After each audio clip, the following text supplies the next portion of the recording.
Saturday morning at the Finke Desert Races. Just action happening everywhere here. I'm with Jeff McNiven. He's been out. You've had the sighting lap this morning. So now it's time to do what we call a prologue, and that's set the quickest time you can, and that is going to dictate your starting order for tomorrow. That's the idea. We had a quick look around. That's our first time ever around that prologue track. So it's what we expected. We watched a couple of videos just to see how the guys are doing it. So there's no surprises out there for us this morning. It's as we thought it was going to be. We'll just get out there and go as hard as we can. Awesome stuff. Now, it's more of a rally-style course compared to what the actual Finke Desert Race course is like. It's probably more in my vein of experience. We swap. Yeah, we might be able to do that. Mate. So we're about the same height if I crouch down a little bit. But look, so it's more of a rally style. So more about driving those lines, being as accurate as you can, because half a second, 1 second can make a difference to where you start tomorrow. Yeah, we've got the car set up, I think, more for the rough than the prologue course. We've got the bigger tyres on, and we've lifted the suspension a little bit, so it'll be a little bit tough for us in the prologue, but we'll get there. We'll get there. You know what, and I think this year with a bit of moisture, a little bit of breeze tomorrow, so the forecast is for about 30 k's an hour wind, hopefully moves that dust off, so hopefully that positional change is not going to make a big difference, but the main thing with prologue is you got to finish. Oh, yeah. We'll keep it on the track. We'll keep the black things down. One thing that we are doing, a little bit of extra pressure on you. I know we've got plenty of Mavericks competing in this year's Finke Desert Race. We've put 3, I think there might even be 4 GoPros on your car for this prologue run. And that wasn't the deal, Mick. and we're going to listen to you, maybe hopefully commentate and tell everybody what it's like to do the prologue at the Finke Desert Race. You'll get to see every mistake I make and what I say after it. You were telling me perfection was the word you were working on. Oh, we can try, but it's not going to happen. We'll do our best. But look, it's just great for everybody at home to be able to see what it's like to and what it's like. And I know from experience, from my years of rallying, you're a bit nervous, you're a bit jumpy, you feel a little bit of pressure, and it's nice to get this out of the way. So we're going to see firsthand how Jeff McNiven handles his first ever prologue at Finke. Well, you will, and I'm going to show everyone how not to do it. All right. I'm with that. We're all with that. Thanks, Guesty. Give that away, Frank.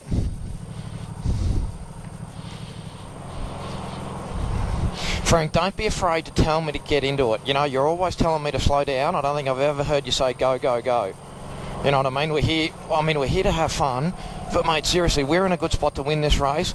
We need to be, you know, by now, roughly, you know, how fast we can go. You know, because if you keep telling me to slow down all the time, I end up ignoring it. I don't listen to it. So don't do it unless we need to, because you're always saying easy or gentle or something.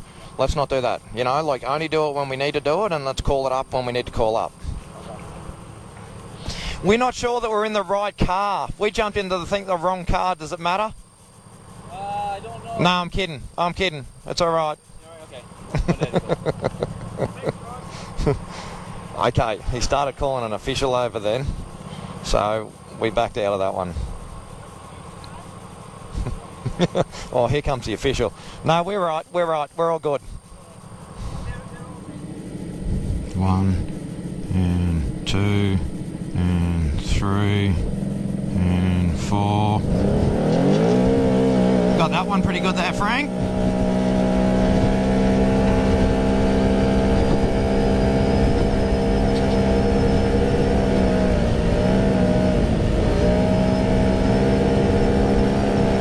Car feels good on these bumps, doesn't it? Oi.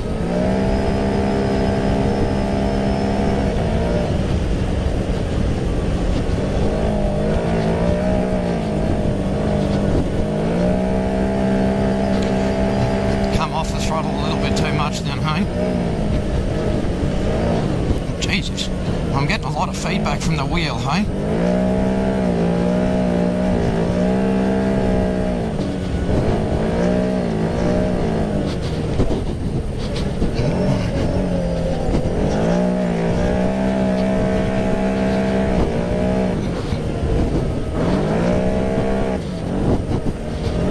Side here.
turn it in with this much tyre pressure in the front.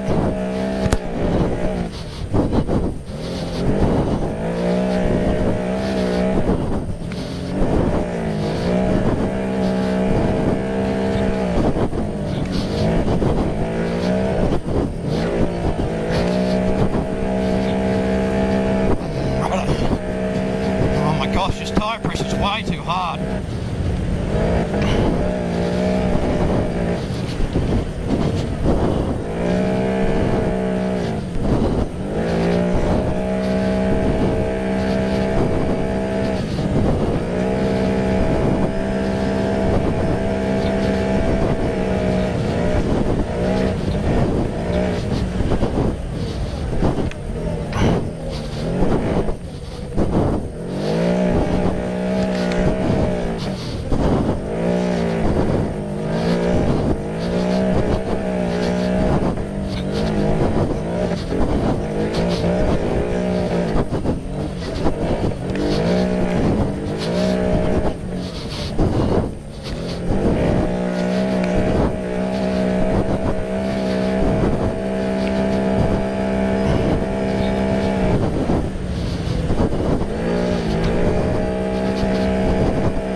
Onto the steering wheel.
Jimmy?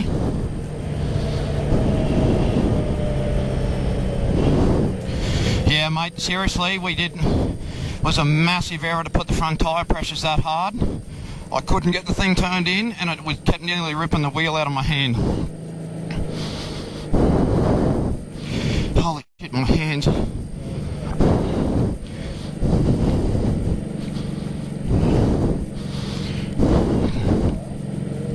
That's outright, 6 outright, Jimmy just said. So we're 10 seconds off Crocker, but look, I mean, with what?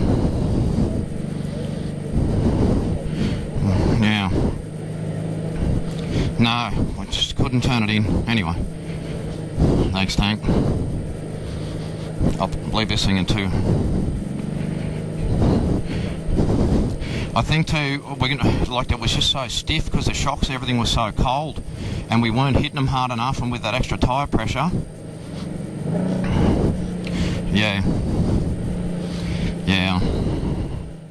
All right, Jeff, you've just come in from prologue. How'd you go, buddy? Oh, we probably didn't do as well as what I was hoping, Mick. It was we've definitely got the setup on the car wrong. It's we've never run 30s before.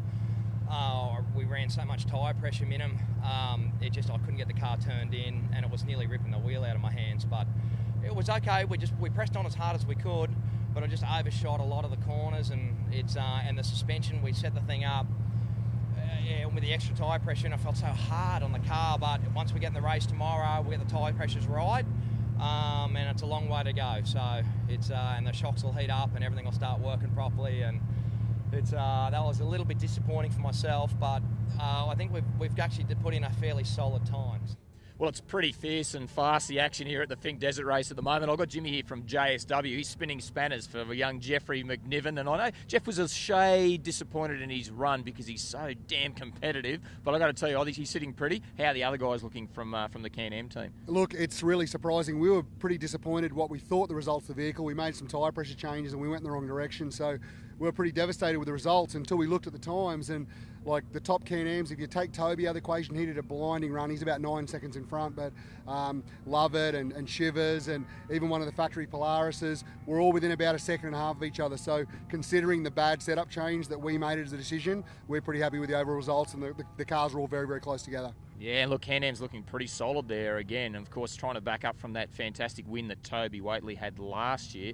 I know I love seeing McNiven so competitive. You know, no one's more competitive than me. I'm sort of itching to get out there myself, but it's not happening this year. But just great to see Jeff so competitive. A little bit frustrated, but I think he's got a really good head, and I'm looking forward to seeing him at Finke with a good time tomorrow. Yeah, look, I mean, obviously Toby does set the yardstick of that's the guy we're going to beat. He's the current champion. He's done a blitzing job in qualifying, done a fantastic job, and you know we really need to measure ourselves against that team. And if we can be there at the end and hopefully keep the thing in one piece, then we're pretty excited. It's a great thing with the Maverick. They're so fast out of the box. We don't touch the things mechanically. It's got the genuine aftermarket muffler on it. We've made a tyre change, some changes to the springs, and we go racing.